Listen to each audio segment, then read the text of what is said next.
Welcome guys on my YouTube channel. You are watching my channel IELTS with Sophia. Guys, I hope that you are taking benefits from my previous videos which I upload on daily basis. Guys, ਅੱਜ मैं ਤੁਹਾਡੇ ਨਾਲ share ਕਰਨ ਲੱਗੀ ਹਾਂ task 2 the complete sample answer which is written by my hand. Like ਤੁਸੀਂ ਕਿੱਦਾਂ explain ਕਰ ਸਕਦੇ ਹੋ, ਠੀਕ ਹੈ, ਆਪਣੇ ਤੁਸੀਂ ਕਿੱਦਾਂ ਰੀਜ਼ਨਸ, ਕਿੱਦਾਂ ਐਗਜ਼ਾਮਪਲਸ, ਤੁਸੀਂ ਸਭ ਕੁਝ ਕੀ ਸੈਂਟੈਂਸਿਸ ਯੂਜ਼ ਕਰ ਸਕਦੇ ਹੋ. I hope guys this video is very beneficial for you. If you like it, then guys please don't forget to subscribe my channel and also share my channel more and more.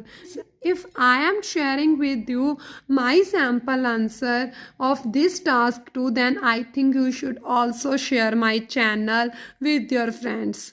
Okay guys, God bless to all of you. Now we will start. ਪਹਿਲਾਂ ਆਪਾਂ statement ਦੇਖ ਲੈਂਦੇ ਹਾਂ. Nowadays more and more older people compete with young people. ਕਹਿੰਦੇ ਕਿ ਅੱਜ ਕੱਲ੍ਹ ਜ਼ਿਆਦਾ ਤੋਂ ਜ਼ਿਆਦਾ ਓਲਡਰ ਪੀਪਲ ਹੈ ਕੰਪੀਟੀਸ਼ਨ ਕਰਦੇ ਆ ਯੰਗ ਪੀਪਲ ਦੇ ਨਾਲ ਸੇਮ ਜੋਬ ਦੇ ਮੁਕਾਬਲੇ. ਕਿ ਓਲਡ ਪੀਪਲ ਵੀ ਸੇਮ ਜੋਬ ਕਰਕੇ ਕੰਪੀਟੀਸ਼ਨ ਕਰਦੇ ਆ ਯੰਗ ਪੀਪਲ ਦੇ ਨਾਲ ਕਿ ਜਿਹੜਾ ਕੰਮ ਤੁਸੀਂ ਕਰ ਸਕਦੇ ਹੋ ਨਾ ਉਹ ਅਸੀਂ ਵੀ ਕਰ ਸਕਦੇ ਹਾਂ. ਸੇਮ ਜੋਬ ਉਹੀ ਕਰਦੇ ਆ. ਕਿਉਂ ਕਰਦੇ ਇਹਦਾ ਕੀ ਕਾਰਨ ਹੈ ਅਤੇ ਇਹਦੇ ਸੋਲਿਊਸ਼ਨਸ ਦੱਸਣੇ ਹੈ. ਠੀਕ ਹੈ, ਟੌਪਿਕ ਦਾ ਮੈਂ ਤੁਹਾਡੇ ਨਾਲ ਸੈਂਪਲ ਆਨਸਰ ਸ਼ੇਅਰ ਕਰਨ ਲੱਗੀ ਹਾਂ. So please watch this video till end if you want to improve your writing also you want to know the structure of writing task 2. Actually ਮੈਂ ਥੋੜਾ ਉੱਪਰ ਲਿਖਿਆ ਹੋਇਆ ਵੈ, ਮੈਂ ਇਸ ਵਾਸਤੇ ਲਿਖਿਆ ਤਾਂ ਕਿ ਤੁਹਾਨੂੰ ਸਮਝ ਲੱਗ ਜਾਵੇ. ਠੀਕ ਹੈ, the competition is given by senior citizens ਦੇ ਦੁਆਰਾ ਕੰਪੀਟੀਸ਼ਨ ਦਿੱਤਾ ਜਾਂਦਾ ਵੈ. ਪੈਸਿਵ 'ਚ ਬਣਾਤਾ. ਟੂ ਯੰਗ ਵਨਸ, ਕਿੰਨਾਂ ਨੂੰ? ਯੰਗ ਵਨਸ ਨੂੰ. ਟੂ ਦਾ ਮਤਲਬ ਨੂੰ. ਫॉर ਇਨਰੋਲਿੰਗ, ਠੀਕ ਹੈ, ਇਨਰੋਲਿੰਗ ਇਨ ਦਾ ਸੇਮ ਡਿਪਾਰਟਮੈਂਟ ਦੇ ਵਿੱਚ ਇਨਰੋਲ ਹੋਣ ਦੇ ਲਈ ਉਹਨਾਂ ਨੂੰ ਕੰਪੀਟੀਸ਼ਨ ਦਿੱਤਾ ਜਾਂਦਾ ਵੈ ਬਾय ਸੀਨੀਅਰ ਸਿਟੀਜ਼ਨਸ ਆਫ ਵਰਕਿੰਗ, ਕੰਮ ਦੇ ਡਿਪਾਰਟਮੈਂਟ ਦੇ ਵਿੱਚ. ਫੋਰ ਪ੍ਰੈਪੋਜੀਸ਼ਨ ਹੈ, ਇਸ ਕਰਕੇ ਲੱਗ ਗਿਆ ਵਰਬ ਦੀ ਫਸਟ ਫਾਰਮ ING. ਪਹਿਲਾਂ ਆਪਾਂ ਇਹਨੂੰ ਕਰ ਦਿੱਤਾ ਪੈਰਾਫਰੇਸ. ਹੁਣ ਆਪਾਂ ਥੀਸਿਸ ਲਿਖਣ ਲੱਗੇ ਹਾਂ. ਥੀਸਿਸ ਮੈਂ ਕੀ ਕੀਤਾ? Not only but also complex ਕਰਕੇ ਬਣਾਤਾ. In this essay I will not only mention some causes of this phenomenon, ਮਤਲਬ ਫਿਨੋਮੀਨਨ ਮਤਲਬ topic, but also represent few solutions to ameliorate this problem. Ameliorate ਮਤਲਬ decrease. ਠੀਕ ਹੈ, ਹੁਣ ਆਪਾਂ ਕਰੀਏ BP1. ਇਹ ਵੀਡੀਓ ਉਹਨਾਂ ਦੇ ਲਈ ਬਹੁਤ ਜ਼ਿਆਦਾ ਬੈਨੀਫੀਸ਼ੀਅਲ ਹੈ ਜਿਹੜੇ ਬਿਗਨਰ ਸਾਲਸ ਦੇ ਵਿੱਚ ਜਿਨ੍ਹਾਂ ਨੂੰ ਪਤਾ ਨਹੀਂ ਹੈ ਕਿ ਅਸੀਂ ਕਿੱਦਾਂ ਐਕਸਪਲੇਨ ਕਰੀਏ. ਠੀਕ ਹੈ, ਇਨੀਸ਼ਲੀ ਸਭ ਤੋਂ ਪਹਿਲਾਂ ਬੜੇ ਬੱਚੇ ਲਿਖਦੇ ਟੂ ਕਮੈਂਸ ਟੂ ਸਟਾਰਟ, ਮੈਨੂੰ ਪਤਾ ਵੈ, ਬਟ ਮੈਂ ਸਿੰਪਲ ਆਪਣਾ ਲਿਖਦੀ ਹੁੰਦੀ ਹਾਂ. ਦੇਰ ਆਰ ਮਲਟੀਫੇਰੀਅਸ ਮਤਲਬ ਬਹੁਤ ਜ਼ਿਆਦਾ ਰੀਜ਼ਨਸ ਹੈ ਬਿਹਾਈਂਡ ਦਿਸ ਟੌਪਿਕ. ਇਸ ਟੌਪਿਕ ਦੇ ਬਿਹਾਈਂਡ ਫਸਟ ਐਂਡ ਫਾਰਮੋਸਟ ਸਭ ਤੋਂ ਪਹਿਲਾਂ ਕਿਹੜਾ ਵੈ? ਰੀਜ਼ਨ. ਪਹਿਲਾਂ ਮੈਂ ਰੀਜ਼ਨ ਦੇਣ ਲੱਗੀ ਹਾਂ. Unemployment which has rose, present perfect ਜਿਹੜਾ ਵੱਧ ਚੁੱਕੀ ਹੈ ਬੇਰੁਜ਼ਗਾਰੀ, ਵਿਦ ਐਨ ਅਲਾਰਮਿੰਗ ਰੇਟ ਦੇ ਨਾਲ ਵੱਧ ਚੁੱਕੀ ਹੈ. ਐਂਡ ਕੀ ਲੱਗ ਗਿਆ ਆਰਟੀਕਲ. ਬਿਕੋਜ਼ ਪਾਪੂਲੇਸ਼ਨ ਜਿਹੜੀ, ਕਿਉਂਕਿ ਜਨਸੰਖਿਆ ਉਹ ਦਿਨ ਪ੍ਰਤੀ ਦਿਨ ਵੱਧਦੀ ਪਈ ਹੈ. ਠੀਕ ਹੈ, ਸੋ ਕਿਉਂ ਨਾਲ ਹੁਣ ਰੀਜ਼ਨ ਦੇਣ ਲੱਗੀ ਹਾਂ. ਰੁਜ਼ਗਾਰੀ ਵੱਧ ਗਈ ਹੈ ਸੇਮ ਡਿਪਾਰਟਮੈਂਟ ਦੇ ਵਿੱਚ, ਉਹ ਕਿਉਂ ਜੋਬ ਕਰਦੇ ਆ? So everybody need of any job, ਹਰ ਕਿਸੇ ਨੂੰ ਜੋਬ ਦੀ ਜ਼ਰੂਰਤ ਹੈ. For serving, again preposition verb ਦੀ first form ING, to their family. ਅਤੇ ਇਹਦਾ ਰਿਜ਼ਲਟ ਕੀ ਨਿਕਲਦਾ ਵੈ? 올 people start to do same jobs and give competition to youngsters which are done by them. ਜਿਹੜੀਆਂ ਜੋਬਸ ਉਹਨਾਂ ਦੇ ਦੁਆਰਾ ਕੀਤੀਆਂ ਜਾਂਦੀਆਂ ਮੈਂ ਇੱਥੇ ਮੈਂ ਅਗੇਨ ਪੈਸਿਵ ਬਣਾਤਾ. ਗਾਈਜ਼ ਵੇਖੋ ਧਿਆਨ ਦੇ ਨਾਲ, ਰੀਜ਼ਨ ਦਿੱਤਾ, ਫਿਰ ਉਹਨੂੰ ਐਕਸਪਲੇਨ ਦਿੱਤਾ ਉਹਦਾ ਵਾਈ ਕਿਉਂ, ਫਿਰ ਉਹਦਾ ਰਿਜ਼ਲਟ ਦੱਸਿਆ, ਫਿਰ ਉਹਦੀ ਮੈਂ ਐਂਡਿੰਗ ਕੀਤੀ. ਠੀਕ ਹੈ, give competition to youngsters by them, ਇਹ ਰਿਜ਼ਲਟ ਨਿਕਲਦਾ ਵੈ. ਓਕੇ, ਕਿਉਂਕਿ ਇਹ ਐਂਡਿੰਗ ਮੈਂ ਇਸ ਕਰਕੇ BP1 ਦੇ ਮਿਡ ਦੇ ਵਿੱਚ ਕੀਤੀ ਤਾਂ ਕਿ ਐਗਜ਼ਾਮੀਨਰ ਨੂੰ ਲੱਗੇ ਹਾਂ ਇਸ ਸਟੇਟਮੈਂਟ ਨੂੰ ਭੁੱਲੇ ਨਹੀਂ ਹੈ. ਇਹ ਕੰਪੀਟੀਸ਼ਨ, ਯੰਗਸਟਰ, ਸੇਮ ਜੋਬ, ਇਹ ਸਟੇਟਮੈਂਟ ਨੂੰ ਭੁੱਲੇ ਨਹੀਂ, ਉਹਦੇ ਟੱਚ ਦੇ ਵਿੱਚ ਹੈ. ਠੀਕ ਹੈ, ਹੁਣ ਮੈਂ ਸੈਕਿੰਡ ਰੀਜ਼ਨ ਦੇਣ ਲੱਗੀ ਹਾਂ. Last but not least, aged people ਜਿਹੜੇ ਹੈਗੇ ਆ ਉਹਨਾਂ ਕੋਲ ਕੋਈ ਐਕਸਪੀਰੀਅੰਸ ਨਹੀਂ ਹੁੰਦਾ ਗਾ.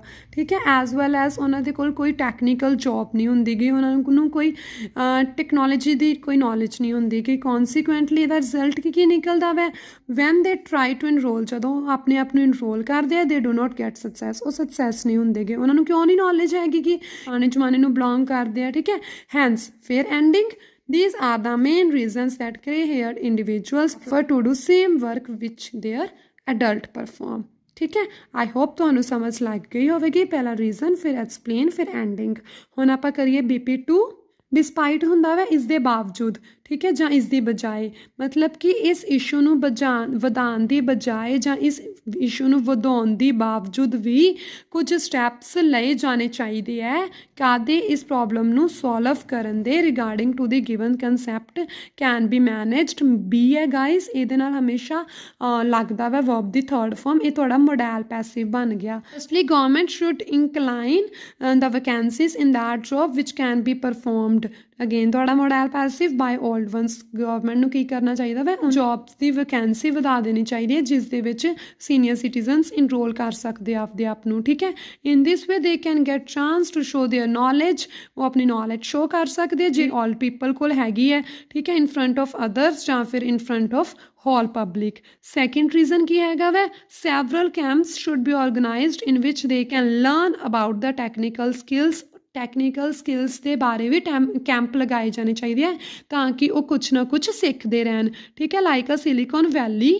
ਗਾਈਸ ਤੁਸੀਂ ਇੱਕ ਗੱਲ ਨੋਟ ਕੀਤੀ, ਰੀਜ਼ਨਸ ਮੈਂ 2 ਹੀ ਕੀਤੇ ਆ ਬਟ ਉਹਨਾਂ ਨੂੰ ਮੈਂ ਐਕਸਪਲੇਨ ਕੀਤਾ ਵੈ ਵੈਲ ਇਨ ਡਿਟੇਲ। ਲਾਈਕ ਸਿਲੀਕਨ ਵੈਲੀ ਇਨ example ਦੇਣ ਲੱਗੀ ਹਾਂ, Canada where every Sunday this type of knowledge is given to them because they have also right to learn modern skills as well as age does not matter. ਇਹ ਆਪਣੀ ਹੋ ਗਈ example.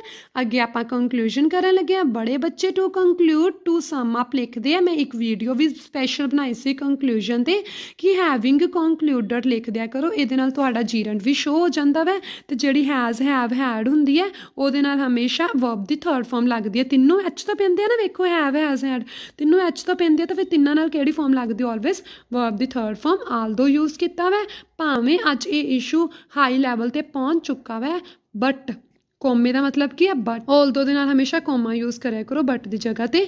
With some severe methods, severe ਮਤਲਬ strict methods useful ਹੋ ਸਕਦੇ ਆ to mitigate it, ਇਸ issue ਨੂੰ ਘਟਾਉਣ ਦੇ ਲਈ। ਵਿਚ ਆਰ ਗੁੱਡ, ਜਿਹੜੇ ਗੁੱਡ ਹੈ for the whole country, which ਜਿਹੜੇ ਫॉर ਹੋਲ ਕੰਟਰੀ ਦੇ ਲਈ। ਇੱਕ ਗੱਲ ਨੂੰ ਐਕਸਪਲੇਨ ਕੀਤਾ ਹੈ। And old people can do something new working department as compare to youngsters, ਉਹ ਵੀ ਕੁਛ ਨਾ ਕੁਛ ਨਵਾਂ ਕਰ ਸਕਦੇ ਆ, ਠੀਕ ਹੈ ਗਾਈਜ਼। ਇੱਥੇ ਮੈਂ ਕੰਪੈਰੀਜ਼ਨ ਕਰ ਦਿੱਤਾ। ਗਾਈਜ਼ ਮੈਂ ਉਮੀਦ ਕਰਦੀ ਹਾਂ ਕਿ ਤੁਹਾਨੂੰ ਮੇਰੀ ਅੱਜ ਦੀ ਵੀਡੀਓ ਵਧੀਆ ਲੱਗੀ ਹੋਵੇਗੀ। ਜੇਕਰ ਵਧੀਆ ਲੱਗੀ ਹੈ ਤਾਂ ਫਿਰ ਸ਼ੇਅਰ ਜ਼ਰੂਰ ਕਰਿਆ ਜੇ ਆਇਲਸ ਵਿਦ ਸੋਫੀਆ ਨੂੰ। Okay guys, bye bye, God bless to all of you.